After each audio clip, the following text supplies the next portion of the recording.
Budget के बारे में 3 बातें पता होनी चाहिए। पहली बात, इस साल भारत का बजट 50,65,000 करोड़ रुपए का है। यह आप देख लीजिए, 50,65 करोड़ का। आजादी के बाद पहली बार ऐसा हुआ है जब देश का वार्षिक बजट 50 लाख करोड़ रुपए से ज्यादा का पहुंचा है।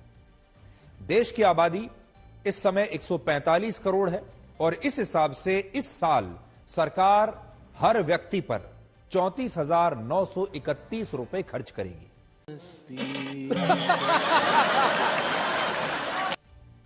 लगभग 35,000।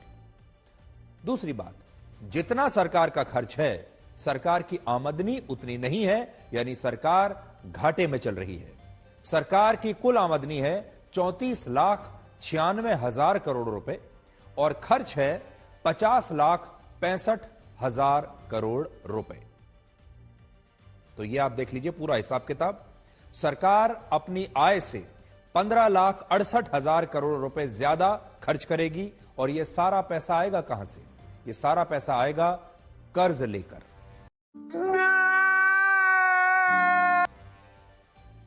तीसरी बात, 31 मार्च 2025 तक भारत सरकार पर कुल कर्ज 181,74,000 करोड़ रुपए का हो जाएगा। यह भारत सरकार पर टोटल जो कर्जा है वो ये है जो आपकी स्क्रीन पर है। 181 लाख करोड़ रुपए का कर्जा है। तुम्हें शर्म है? कुछ शर्म आया है? भारत की पूरी अर्थव्यवस्था 324 लाख करोड़ रुपए की है और यह कर्ज हमारी अर्थव्यवस्था के 56% के बराबर है। भारत में औसतन हर व्यक्ति पर 1,25,000 करोड़ रुपए का कर्ज है इस हिसाब से। हालांकि यह स्थिति दूसरे देशों के मुकाबले बहुत बेहतर है। तो पूरे आंकड़े आज आपके सामने होने चाहिए। भारत सरकार पर कर्ज तो है, उस लिहाज से अगर हम उस कर्ज को बराबर बांट दें तो आपके ऊपर भी कर्ज है। लेकिन बाकी देशों में क्या स्थिति है जरा देख लीजिए। अमेरिका में प्रति व्यक्ति पर औसतन 90 लाख रुपए का कर्ज है। चीन में 9 लाख रुपए का कर्ज है। ब्रिटेन में हर व्यक्ति पर 42 लाख रुपए का कर्ज है। खास बात यह है कि भारत पर दूसरे देशों का जो कर्ज है वो बहुत ही मामूली है। लेकिन पहले आप इस स्क्रीन पर यह देख लीजिए, बाकी देशों में प्रति व्यक्ति जो कर्ज है वो लगभग कितना है, अमेरिका के मुकाबले भारत में कितना है, वो पहले आप यहां जरा देख लीजिए।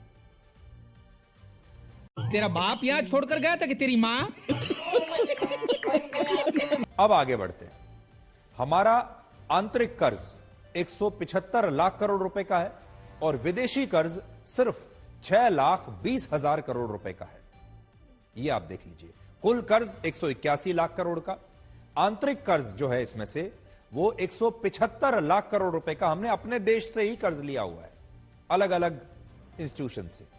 अगर कोई देश हम पर कर्ज लौटाने के लिए दबाव बनाता है तो हम बिल्कुल दबाव में नहीं आएंगे, क्योंकि हमारा विदेशी कर्ज बहुत कम है। तो आपने देख लिया कि विदेशी कर्ज हमारा बहुत मामूली है और जो सारा जो कर्ज है हमारा ज्यादातर वो हमने अपने देश से ही लिया हुआ है। अब आपको यह बताते हैं कि आज पूरे देश में 12 लाख की चर्चा क्यों हो रही है। इस सरकार ने बजट में ऐलान किया है कि अब से अधिकतम 12 लाख रुपए की सालाना आय पर कोई इनकम टैक्स नहीं लिया जाएगा। क्या बात? यह छूट पहले 7 लाख रुपए तक की सालाना आय पर लागू होती थी, यानी आज 7 लाख से इस छूट को 12 लाख कर दिया गया है। हमने आपको एक दिन पहले ही यह बताया था कि सरकार बजट में कुछ इस तरह की घोषणा मिडिल क्लास के लिए कर सकती है और आज वैसा ही हुआ है। इसलिए जो आज का दिन है यह असल में मिडिल क्लास का दिन है और मिडिल क्लास के लोगों का दिन है, क्योंकि वो आज बहुत खुश होंगे। पिछली सरकारों में यह छूट बहुत कम लोगों को मिला करती थी। अब देखिए कैसे यह बढ़ती चली गई। वर्ष 2005 में यूपीए की सरकार में 1 लाख रुपए तक की सालाना आय पर कोई टैक्स नहीं लगता था, 1 लाख। फिर वर्ष 2012 में इस छूट को 1 लाख से बढ़ाकर 2 लाख रुपए किया गया। मोदी सरकार ने वर्ष 2014 में इसे 2 लाख से 2.5 लाख किया। तो करना। परेशान हो गए हम लोग 2.5 साल से।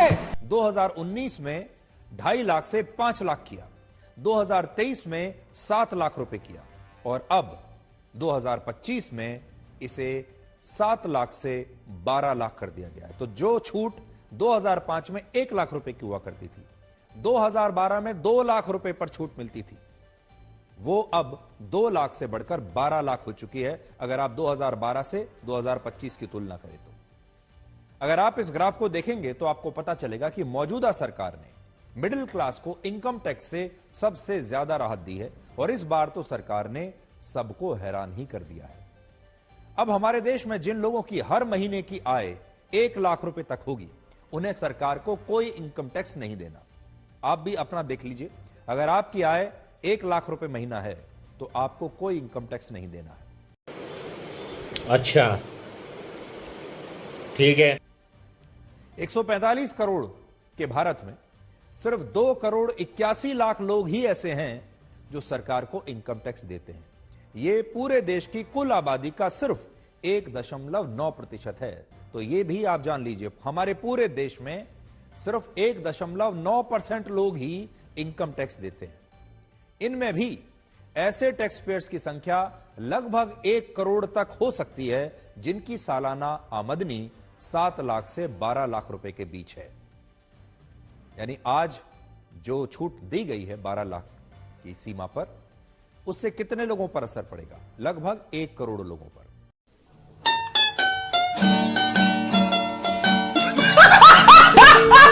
इसका मतलब यह है कि देश में जो 2 करोड़ 81 लाख लोग अब तक सरकार को इनकम टैक्स दिया करते थे, उनमें से 1 करोड़ लोग आज से टैक्स के दायरे से बाहर निकल जाएंगे और अब से देश में टैक्स पेयर्स की संख्या 2 करोड़ 81 लाख से घटकर 1 करोड़ 81 लाख रह जाएगी, जो कुल आबादी का सिर्फ 1.2% होगा। इसमें अगर कुछ वृद्धि हो सकती है तो उनकी जो नए लोग 12 लाख से ऊपर में आएंगे, उस सेगमेंट में हो सकता है वो नए टैक्स पेयर जरूर होंगे। अब आज के इस फैसले से इनकम टैक्स कलेक्शन भी सीधे सीधे लगभग 1 लाख करोड़ रुपए कम हो जाएगा और ये आंकड़े खुद ही सरकार ने दिए हैं। सरकार के मुताबिक इनकम टैक्स से पिछले साल उसे 10.5 लाख करोड़ रुपए की आमदनी हुई थी, सिर्फ इनकम टैक्स लेकर। काम करो, जश्न हो। जो 1.9% लोग इनकम टैक्स देते हैं, उनका इनकम टैक्स होता है लगभग 10 लाख करोड़। लेकिन आज के फैसले के बाद इनकम टैक्स का कलेक्शन 1 लाख करोड़ रुपए कम हो जाएगा, यानी अब यह लगभग 9 लाख करोड़ रह जाएगा। अभी इस फैसले का विश्लेषण 2 प्रकार से हो रहा है। कुछ लोगों को लगता है कि सरकार, जो मोदी सरकार है, ये कुछ भी काम बिना सोचे समझे नहीं करती, जरूर इसके पीछे दिल्ली का चुनाव होगा, क्योंकि अभी कुछ ही दिन के बाद दिल्ली का चुनाव होने वाला है। अब 2.5 करोड़ की आबादी वाली दिल्ली में 15 लाख लोग ऐसे हैं जो सरकार को इनकम टैक्स देते हैं और एक अनुमान है कि इन 15 लाख में से 6 लाख लोगों को अब से सरकार को कोई इनकम टैक्स नहीं देना होगा आज के फैसले के बाद। कह रहे थे करो करो करो करो, तो कह रहे थे तुम करो, आज हमने कर दिया तो कह रहे हम करेंगे, तो करो ना भाई, क्यों नहीं कर रहे? अब अगर हम ये मान भी लें कि इन 6 लाख टैक्स पेयर्स के परिवारों में कम से कम 4 सदस्य भी होंगे, तो इससे दिल्ली में 24 लाख लोगों पर सीधे सीधे इस छूट का असर होगा। 24 लाख लोगों पर कम से कम उन्हें इसका लाभ होगा और इस आधार पर आप कह सकते हैं कि इस फैसले का दिल्ली के चुनावों पर असर हो सकता है, जरूर हो सकता है। हालांकि एक बड़ा सवाल आपके मन में यह जरूर आएगा कि अगर मोदी सरकार को चुनाव ही जीतना होता तो यह ऐलान वो वर्ष 2024 के उस बजट में भी कर सकती थी जो लोकसभा चुनाव से पहले पेश हुआ था और इसके जरिए लोकसभा चुनाव में फायदा ले सकती थी। सरकार के इस ऐलान का असली मकसद है मिडिल क्लास परिवारों की खर्च करने की क्षमता को बढ़ाना। जब हर महीने 1 लाख रुपए तक कमाने वाले किसी व्यक्ति से सरकार कोई इनकम टैक्स नहीं लेगी तो उस व्यक्ति के हाथ में ज्यादा पैसा बचेगा और जब उसके पास पहले से ज्यादा पैसा होगा उसकी जेब में, तो वो खर्च भी ज्यादा करेगा। क्यों? तो क्या हुई? इससे मिडिल क्लास परिवारों की खर्च करने की क्षमता बढ़ जाएगी और देश की अर्थव्यवस्था में आपको एक नई तेजी दिखाई देगी। अब यहां आपको इन 2 बातों का ध्यान रखना होगा। पहली बात, यह कोई साधारण फैसला नहीं है। भारत में आज भी औसतन एक व्यक्ति हर साल 2,12,000 रुपए कमाता है। यानी औसतन प्रति व्यक्ति आय जो भारत में है वो है सिर्फ 2,12,000 रुपए, पूरे साल की बता रहा हूं आपको। जबकि सरकार अब हर महीने 1 लाख रुपए तक कमाने वाले लोगों को इनकम टैक्स में छूट दे रही है। और इससे यह पता चलता है कि सरकार ने इनकम टैक्स में छूट के दायरे को ऐतिहासिक रूप से बढ़ा दिया है। दूसरी बात, बहुत सारे लोगों को यह गलतफहमी है कि यह फैसला सिर्फ नौकरी पेशा लोगों के लिए ही लागू हुआ है। सरकार ने बजट में यह स्पष्ट किया है कि चाहे आप नौकरी करते हैं, कोई व्यापार करते हैं, कोई दुकान चलाते हैं, कोई भी काम करते हैं, अगर आपकी सालाना आमदनी 12 लाख या उससे कम है तो आपको इनकम टैक्स देने की अब से कोई आवश्यकता नहीं है। ये बातें बताई नहीं जाती, नजर लग जाती है।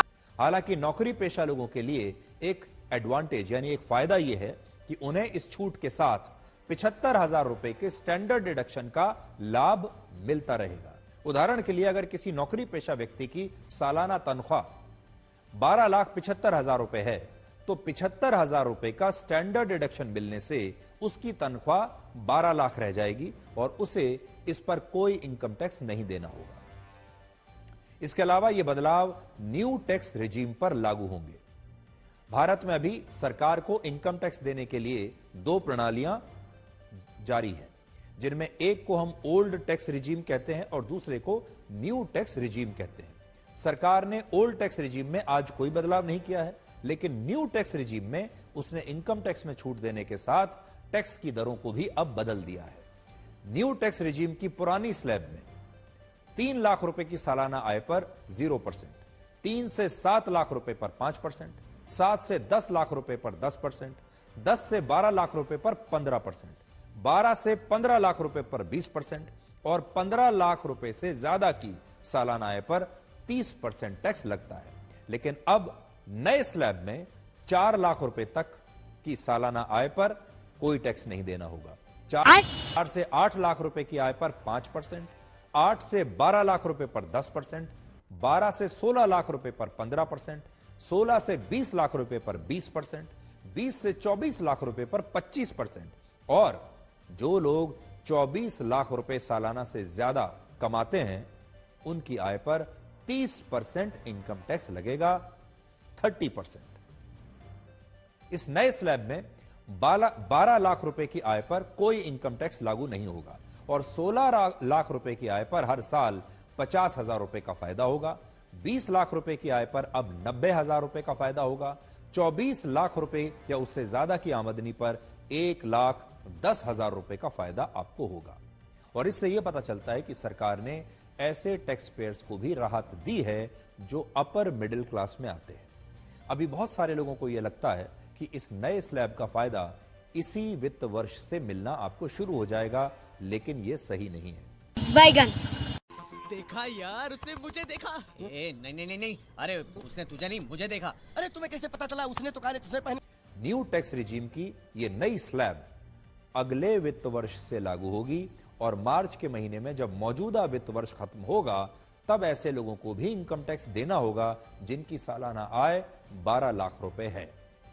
1 अप्रैल 2025 से, डेट याद कर लीजिए, 1 अप्रैल 2025 से जब ये सारे नए स्लैब लागू होंगे तब लोग इस नई टैक्स रिजीम का फायदा ले सकेंगे। इसके अलावा सरकार ने 3 और बड़े ऐलान किए हैं आपके लिए। पहला, रेंट यानी किराए से होने वाली आमदनी पर टीडीएस की सीमा को 2,40,000 रुपए से बढ़ाकर अब सीधे 6 लाख कर दिया गया है, जिससे किराए से होने वाली 6 लाख रुपए तक की आमदनी पर अब आपको कोई टैक्स नहीं देना होगा। दूसरा, अब वरिष्ठ नागरिकों को, सीनियर सिटीजन्स को ब्याज से होने वाली आय पर दुगनी छूट मिलेगी और इसे सरकार ने 50,000 से बढ़ाकर 1 लाख रुपए कर दिया है। तीसरा, अब सरकार ने पुराने इनकम टैक्स रिटर्न को फाइल करने की सीमा को भी 2 साल से बढ़ाकर अब 4 साल कर दिया है। वेल डन, तालियां होनी चाहिए यार हमारे लिए। दोस्तों, यहाँ तक हमारा वीडियो देखा, आपके लिए एक सैल्यूट हमारे तरफ से। जय हिंद, जय भारत। पूरा वीडियो देखने के लिए धन्यवाद।